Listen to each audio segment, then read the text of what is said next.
Ẹ kú dédé àsìkò yìí ní gbogbo ibi tí ẹ bá ti láǹfààní láti máa gbọ́ wa. Ó tútù ṣẹlẹ̀ o. Agbóhùn sí afẹ́fẹ́ obìnrin gbajúgbajà Yinka TNT ló ti jáde fún Mercy Aigbe, gbajúgbajà òṣèré bìnrin, lórí ọ̀rọ̀ èyí tí ó sọ níbi ayẹyẹ movie premiere ti Toyin Abraham èyí tí wọ́n ṣe ní ìlú Èkó, níbi tí Mercy Aigbe ti sọ̀rọ̀ di mímọ̀ wípé aṣọ tí òun wọ̀ yìí ó cost 15 sí 16 million naira. Eléyìí ni Yinka tiẹ̀ ti ń gbọ́ tí ó fi jáde wá síta láti wá sọ ọ̀rọ̀ sí gbogbo àwọn tí ọ̀rọ̀ náà kàn tó fi dé orí Mercy Aigbe wípé ayẹyẹ kan, one event, aṣọ tí ẹ ò tẹ̀ ní láǹfààní láti wọ̀ lọ síbi ayẹyẹ mìíràn ni ẹ wá ń jáde síta láti wá máa sọ iye tí ó jẹ́ fún àwọn ará ìlú ní public níbi ìta gbangba, wípé eléyìí kò bójúmu tó, àti wípé ọ̀pọ̀ àwọn ènìyàn nínú industry yìí ni wọ́n nílò ìrànlọ́wọ́ tí ẹ ò lè ṣe ìrànlọ́wọ́ fún. Ẹ̀dẹ̀ wá ń jáde láti wá máa sọ iye tí ẹ ń ránṣọ bí ó ṣe lọ.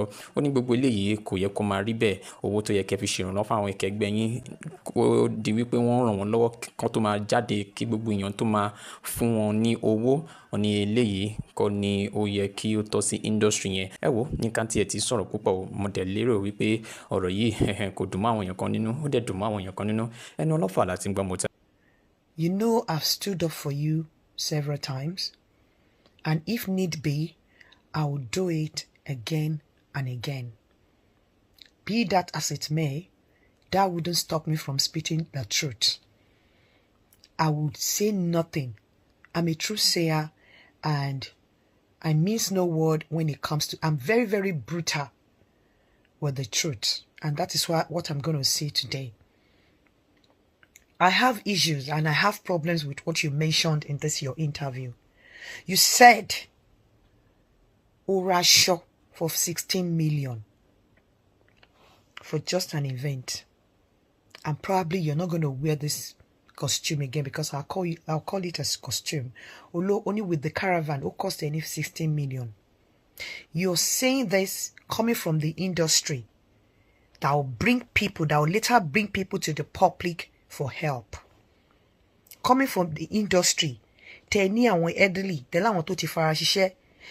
either bring people with mental health issues, you bring people with kidney problems, with homeless issue, but yet, Emara show 16 million lossy party, an event that you will never rewear again, and you think it will right.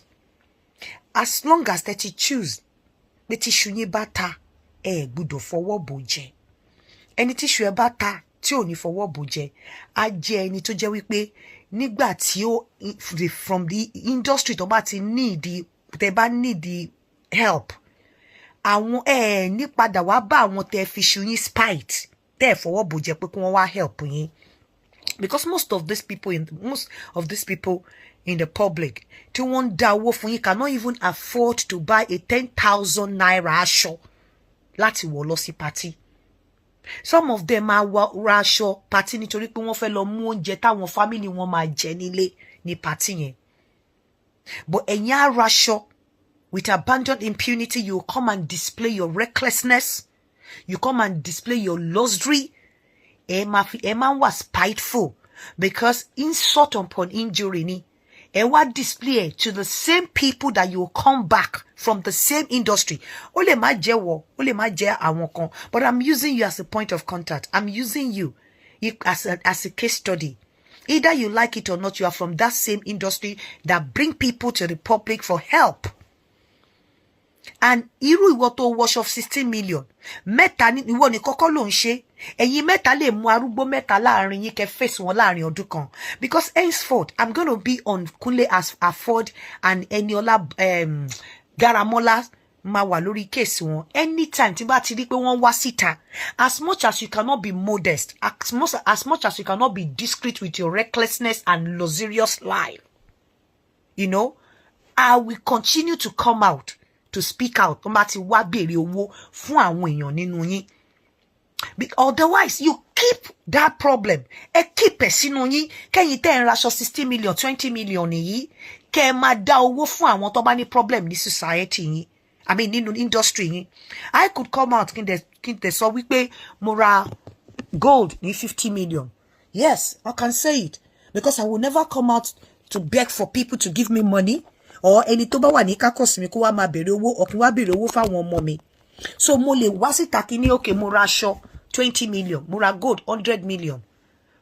Do you understand? Not ẹ̀yin tó jẹ́ pé from the same industry. Ẹ wà ní industry tó jẹ́ pé every time wọ́n máa gbéyàn wá fún help.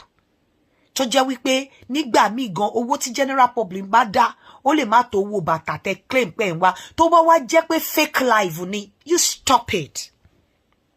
Ẹ stop ẹ. Tó bá jẹ́ pé make believe life lẹ live. Tó bá jẹ́ pé àbùlera lẹ fi ń ṣe, stop it. Kẹ́ má bá máa fi ìwà tiyín àti bẹ́ ṣe ń ṣe recklessness yín àbí bẹ́ ṣe ń ṣe yìí. Kẹ́ má fi máa bá ayé àwọn tó need help genuinely jẹ́. Otherwise, tó bá jẹ́ pé kò ń ṣe fake life, àwọn society tó ń fún yín lówó orí wọn ò pé, kàn jẹ́ kórí wọn pé because ẹ̀ ń lò wọ́n jayé ni. Mo sorry láti sọ pé orí wọn pé, kàn jẹ́ kí orí wọn pé torí ẹ̀ ń lò wá jayé ni èmi náà máa ń dáwó. Or àwọn tó dẹ̀ ń béèrè owó fún àwọn èèyàn yín, kàn keep owó yẹn sínú kákọ̀sí yín, sínú industry yín. Because there are millionaires that could afford 16 million worth of costume for just an event. Except you prove otherwise. Then, mi rò pé ó make sense.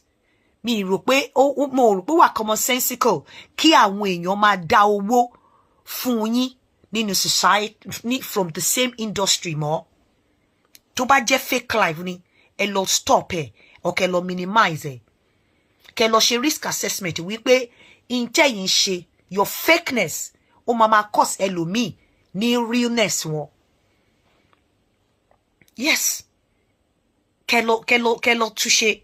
Otherwise, it doesn't make sense saying this ní public domain.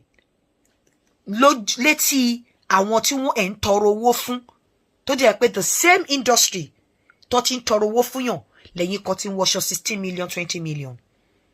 Like I said, Mercy Aigbe, I do not have anything against you. And tí bá ní way láti stand for you again, I will stand 10 million times. But I'm just too blunt to a fault. I don't mince word when it comes to, truthfulness. I'm very, very brutal. But if it hurts, I'm sorry. I've just used you, or I'm using you as a point of contact. I'm using you as a case study. Mi ò ní nǹkankan against I'm not directing this video to you in particular. You could be part of those tí mò ń bá wí, but not you in particular. Because àwọn èèyàn pọ̀ tí wọ́n ṣe, apart from even the display of costume for 16 million, we have seen a lot. A máa rí àwọn èèyàn míì tó máa náwó, just like that, lójú eléré, and the next day you come and beg for money from public. Fún àwọn èèyàn nínú yín. Tẹ́ ẹ bá ti decide láti má jẹ iṣu yín kẹ́ cover ẹ̀, tẹ́ ẹ open ẹ̀ up, tẹ́ ẹ dẹ̀ mọ̀ pé kò kìí ṣe fake káwọn èèyàn máa rí. Then when the problem comes, do not come back to people that you have spited pẹ̀lú iṣu tẹ́ ẹ jẹ. Ẹ try láti fi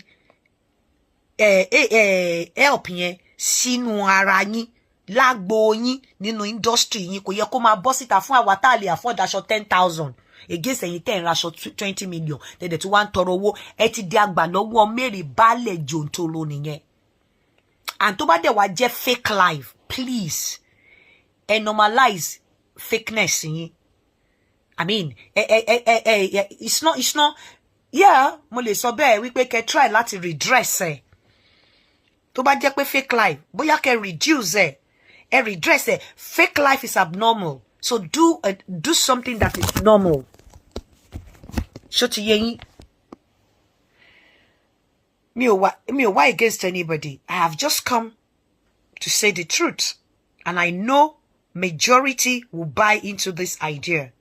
I'm going to be on Kunle Afod's case and Foluke Daramola. I do not have anything against those two, both of them, but I have something against lifetime when you're can live. Ipe ẹ wá ń gbà àwọn general public ni. Not that pé ẹ̀ ń gbá wọn pé ẹ̀ ń cheat wa, but ẹ̀ ń fún wa ní ìgbẹ́jẹ.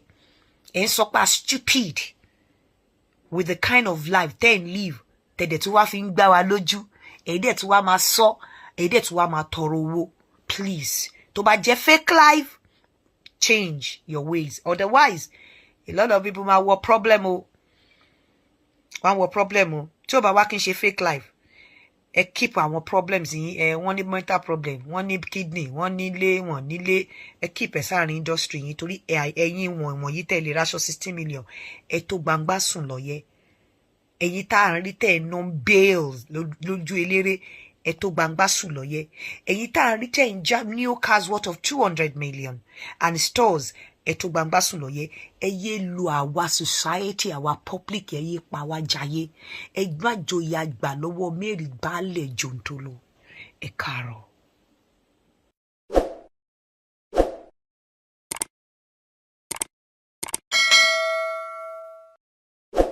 ọ̀tẹ̀ ló ń jẹ́ ló ń pè ọ́, kò sẹ́ni tí ò lórúkọ tiẹ̀, àti wípé ọmọ kì í gọ̀ títí sẹ́ẹ̀ kó gbàgbé orúkọ ara rẹ̀. ààfin tèmi ò nílò ìdánimọ̀ lọ́jà, tó bá dọ́jà báyìí wọ́n á mọ̀ bó dọ́jà ni. èmi tí ń tòótọ́ Samuel Owóyẹmí, fẹ́lẹ́fẹ́lẹ́ láyé lórúkọ mi, fẹ́lẹ́ ní gbogbo èèyàn mọ̀ mí sí.